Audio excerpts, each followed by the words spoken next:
I am Stacy Schaefer, and for the last 15 years, I've worked in retail and logistics and e-commerce, and I currently lead the solutions consulting team at OneRail, which is a logistics technology company based here in Orlando. So the post-pandemic shopper, it's pretty easy to relate to because we are one of them as well. And what we all know that it's brought from our personal and professional experiences is a new era of expectations. We've realized that our time is really valuable. And because of that, our expectations for how we use that time has risen. So when we're out and about, and when consumers are out and about, they want to be able to go and pick up their product from the store as easy as a text. They want to not be able to speak to anyone if they don't have to, picking it up curbside, or walking in the store and maybe browsing around. The concept of subscriptions and reducing the mental load of, did I remember to order paper towels and skincare and pet food, never has to happen again, because it can just be at that set and forget order continuation. We also really want our stuff faster. I think we know that over the past few years, whether that's same day or next day, or even that satisfying instant gratification of looking at your front door and seeing the products that you ordered just a mere hours ago. But I think one of the biggest changes is also with that next generation. They want an experience. They want community when they're shopping. I think we can relate to that a little bit as well. As several years ago, the only community you could have was in your house or online. But the one thing that we do know in the past 5 years is that consumer behavior has changed permanently. Retail responded because they had to. Now, we all heard that the volume and the retail and e-commerce growth curve is going to explode, grow years and years ahead of its time. And while that didn't really happen from a volume perspective, it did happen from a technology investment perspective. Digital roadmaps, technical roadmaps, logistics roadmaps, all accelerated 3 years beyond what they expected they would be. Retailers adopted digital strategies at an unprecedented speed, investing in that e-commerce as well as store experience for their customers so they could have a unified one no matter where they went. From an instant gratification, seamless experience, contactless payments, picking it up whenever I need it, getting it whenever I need it. Investments were made from a transparency perspective, convenience perspective, as well as AI investment perspective. We've heard a lot about that here this year, last year, etc. But ultimately, companies just really rapidly adopted a lot of multiple single point technology solutions. How to find the fast way to meet those challenges that you had and that you saw from those changing buyer behaviors. And while that did solve a lot of problems, all that technology investment also created tech bloat. It meant you had a lot of technology that was awesome, but did you really need it all? Do you really need everything that you're using? Or are you realizing 5 years later that maybe it's causing a few more problems that you didn't anticipate?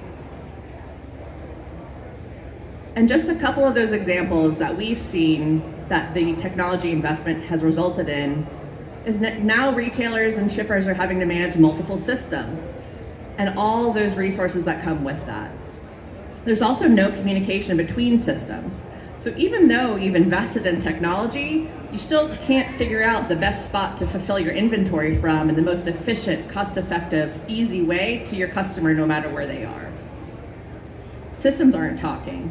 You might have your personalized information about your customers upstream over here, and then your inventory levels over here, and you don't know how to communicate those two things together. And then lastly, there's also redundant systems. So maybe you invested in software that now you're looking back, you kind of realize, well, maybe it kind of does the same thing or part of the same thing that this other software actually does as well. Oh, I hit the button not to hit. There was good reason for that investment though, good reason to invest in technology, because we know that 73% of consumers are shopping using different channels. They're going to stores, they're going online, they're going on their phone, and they're shopping. We also know that when they go to a store to pick up their order, almost half the time they're actually making an additional purchase. They're buying more things. And retailers have also noticed that omnichannel strategies have a 90% higher customer retention rate than their single channel approaches. So the investment, while maybe it added to the technology portfolio that you have to maintain, it has helped meet those customer and changing buyer demands.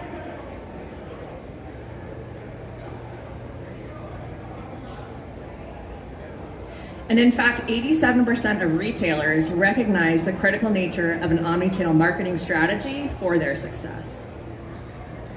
So all of those learnings over the past few years have really helped us come to understand and appreciate the evolution of modern retail. It's a phrase and a graph coined by Gartner last year. When we first started in retail 100 years ago, it was single channel. You wanted something, you went to the store, you picked it up, you brought it home, and you used it. Well, the last 20 years, the internet came. It enabled us to have e-commerce. Customers could shop from their home, in their own convenience, whenever they wanted, midday or midnight. But what that meant was that there was a disjointed experience between online and in-store. So retail evolved, and it meant there was an omni-channel approach, making sure that those experiences across store and online and on phone and on mobile were the same. But now we're even realizing that's not enough. As we all just talked about, buyer behavior and expectations have changed. We want experience. We know that the next generation, they shop on TikTok. They don't like to use their phone. They're looking for vibe. So if you want to meet those consumers where they are, you have to start investing in experience and unifying that no matter where you find your brand, even if you're in your 50s browsing TikTok at dinner and you experience a brand, you want that to be the same experience you see when you go onto the retailer store. But it also makes you think about, well, what will power success in the next era? We know that a seamless experience is powering right now. The better you are at that, the better your success is. But what that doesn't leave room for is the data that you need to be able to do all of that. And so if you have a unified omnichannel experience where it truly is the same no matter where a customer reaches you and identifies you, it'll drive success in the future. And that data-driven, insights-driven, dare I say AI-driven personalization for how a customer receives their product, finds their product, and even how you're fulfilling to them in a flexible way or a dynamic fulfillment way is going to be key in the future as well. We mentioned understanding inventory levels and where the best way to fulfill orders are in full. That will be key for success because customers will come to expect and realize, why am I getting this in 6 boxes when it could have been 4 or 3 or 2? Being flexible in how you engage with your customers as well. We've heard a lot about AI agents, chatbots. What is it that's important to you and how are you meeting your customers where they are? Is it an expectation of your type of customer to be able to speak to a human? Do they hit 0 100 times until they get human on the phone, or are they okay if it's just a quick answer of their question via chatbot? One of the biggest components will be how do you utilize your technology all in one visibility element. And so we talked about how by having all these different forms of technology, you're having your data spread across lots of different systems. And to have the most efficient operations, I think we're all learning that you need to have a single pane of glass, a single spot to look to understand what's going on in your operations from warehousing perspective, fulfillment perspective, as well as delivery. And as part of that, you need those integrated data flows. So the data has to talk to each other. It's going to have to understand from where your customers are finding your product, whether it's business to business or business to consumer, all the way down to how they're receiving your product, if they're returning it, if they left any reviews. That should all feed into dynamically how you're personalizing and fulfilling to your next customer.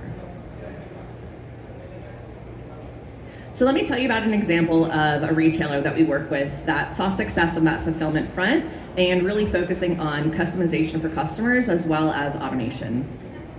Staples Canada last year, or I guess over the past 2 or 3 years, enabled buy online, pick up in store in their stores in Canada, and they launched a self-service customer portal.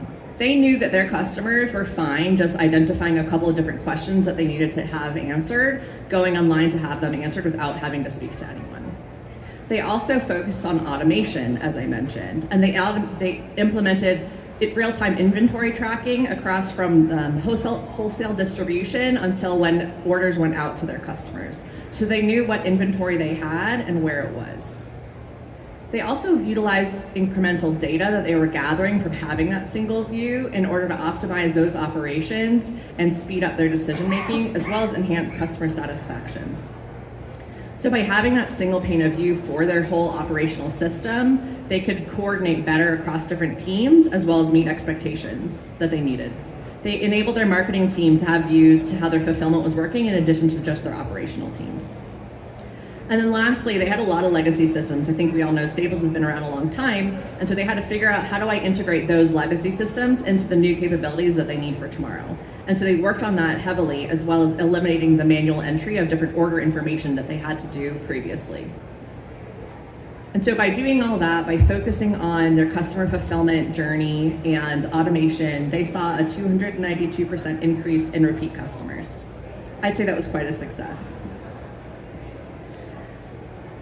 When you think about how you're going to have a future of reimagined delivery, a really unified, really data-led experience for supply chain and for your customers, order fulfillment is part of it. Staples did that really well.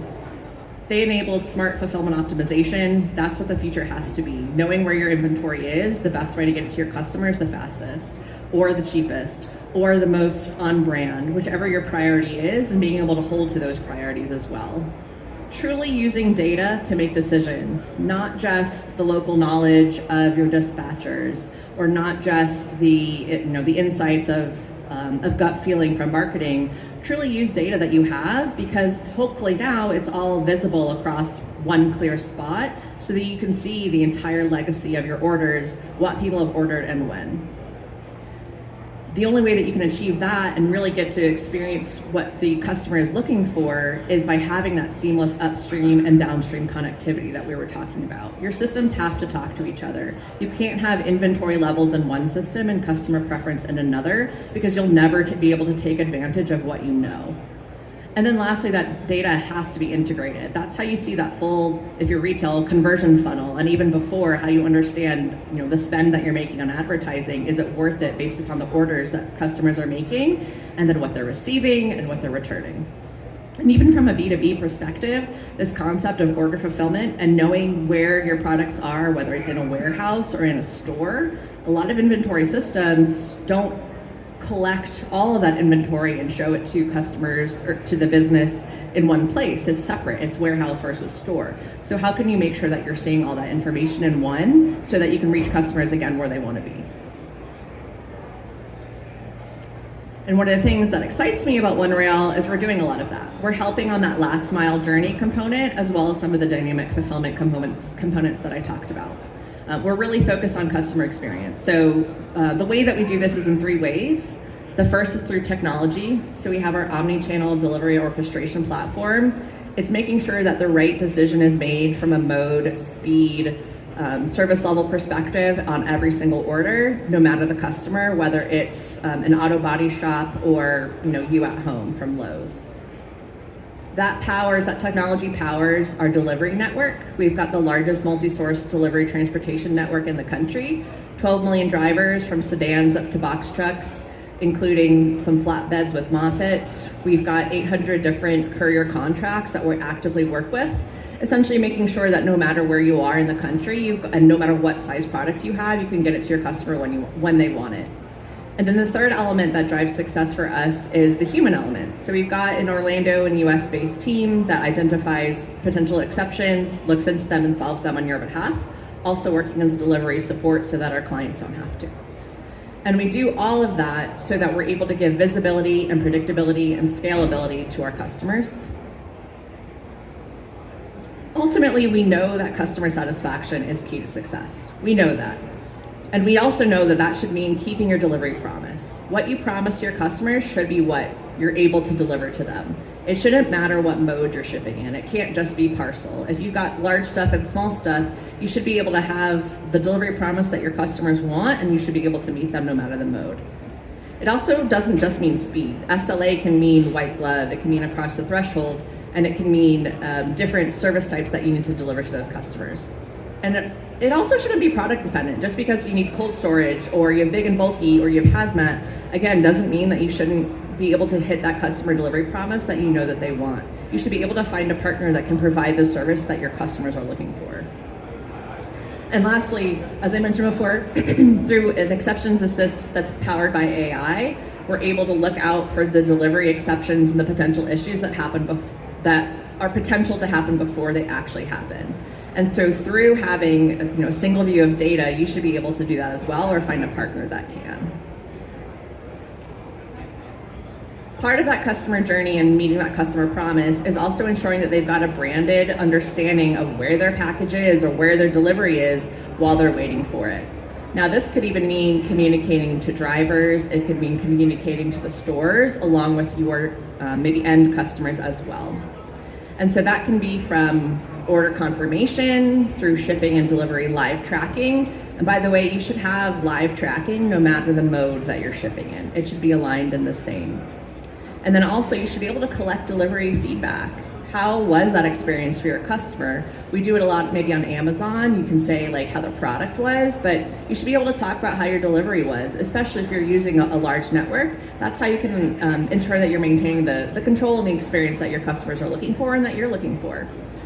And by the way, if you're not using branded tracking and you're just relying on your carrier, I think I received like a roadie text yesterday and I did not know what retailer it was for. You're missing out on a huge opportunity for your brand to reach consumers right when they're receiving their package. So I'll leave you with one more client case study. A few years ago, Lowe's Home Improvement came to us with a couple different challenges. They weren't able to deliver their full product assortment to their consumers when they were looking for them. And so obviously, they have lots of different size stuff. We've all been in a Lowe's store. And their customers wanted their items faster than they could deliver them. And so when they had spikes of volume, high demand, mulch spring week, they couldn't deliver to their customers just using their fleet or just using parcel as fast as they wanted. And they also had difficulty transporting their big and bulky stuff in the time that they wanted. That's actually, fun fact, how OneRail was founded. Is our founder was standing in a store and couldn't get the fridge that he wanted, that he was looking at for more than sooner than 10 days. And literally that's how he thought of the idea for OneRail. But Lowe's also, one of their big problems they wanted to solve was how do they better serve that pro customer or the contractor so that they can give them the product that they're looking for without having to leave the job site, which is expensive and annoying for either the resident or the business that they're contracting for. And so by working with OneRail over the course of 90 days of implementation and rollout, we launched same-day delivery for their entire Lowes.com assortment in 1,700 stores across the US. All of their products, including hammers, dishwashers, millions of bags of mulch, and the results were really great. They saw 98% on-time delivery through our delivery network. They were able to reach those customers with branded communication, whereas before it was just phone calls for some of the larger, big and bulky items. And excitingly, their customer satisfaction score, or what they call their likely to recommend score, increased from 5 to 9.1. And the other way that we know they were a success is that 44% of those deliveries actually went to repeat customers. So Lowe's was able to evolve based upon buyer needs and desires changing, meeting customers where they needed to be, making that delivery promise and keeping it. How are you thinking about how your buyers are evolving and what are you doing to meet it where they are? Thank you.